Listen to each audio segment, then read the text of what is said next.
I am not exaggerating when I say the largest deal for one of our customers that closed, it was $30 million, less than a page, white, black font. That was it. No branding, no logos, nothing. And the point is that this has to look and feel internal to the customer. As soon as you bring out all of the branding, it immediately says, this is a vendor selling me something. And if it's going to the executive, it has to feel internal. So it's counterproductive. Good news is you don't have to be a designer because the most effective is just black font, white page. That's it. So the 5 parts of it are priority-driven headline, problem statement, recommended approach, target outcomes, and then required investment. Let's start with the priority-driven headline. You used very specific language in the takeaway. You called it something that the executive is already sold on. I'm hoping that you could explain that a little bit more. Yes, so the idea is that you need to find a source of momentum to keep your deal moving. And what already has momentum and is going to stop it from stalling out is you don't actually need to sell or persuade at all because the executive is already actively investing time and resources. This is what they are talking about as an executive leadership team to the board. And what every executive always does is when something matters to them, they create some type of shorthand phrase, a couple words, a project name, a code name that is unique to them. And so the way that you link back or create a mental bridge back from what you can do, your product, to what the executive cares about, their priority, is you want to use that language to describe the deal. So let's say the CEO of IKEA is thinking about, okay, we're falling behind Home Depot in major categories like kitchen, which are really hard to like picture and visualize online. So how are we going to do a full kitchen display when we're moving to these smaller footprint stores? Digital is the answer, but like customers abandon major projects like that. In other words, there is an imagination gap. The imagination gap, that's IKEA language to talk about what a major issue is that links back to a change in how IKEA is doing business on a fundamental level. So your headline would read something like closing the imagination gap to drive digital order bundles. So the next piece, this is where you are both measuring but also framing a problem around what you can do uniquely, because the way that you talk about the problem is going to layer into the next piece around the recommended approach. Problems are not objective, they're subjective. You get 5 people in a room, they're going to have a different interpretation.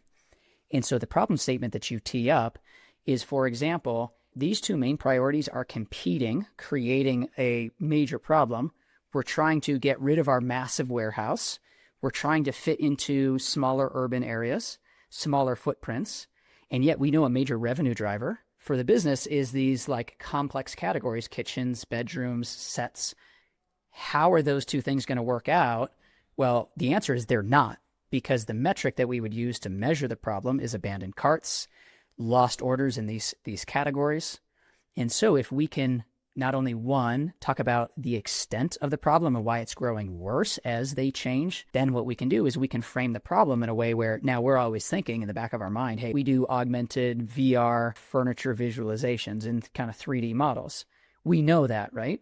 So the question is, can we frame the problem in a way that relates back to what we can solve, where there's consensus, everybody agrees? Like, yeah, that's the right way to define this problem. The next piece is the recommended approach. And I'm wondering if you could speak to what that should look, feel, and sound like. This is where you begin to go back to all of the different paths that they could take in order to move the priority, increase revenue. Is it new sales? Is it existing customers? Kind of so on. This is then to build that out. Okay, we've aligned on the category or the lever.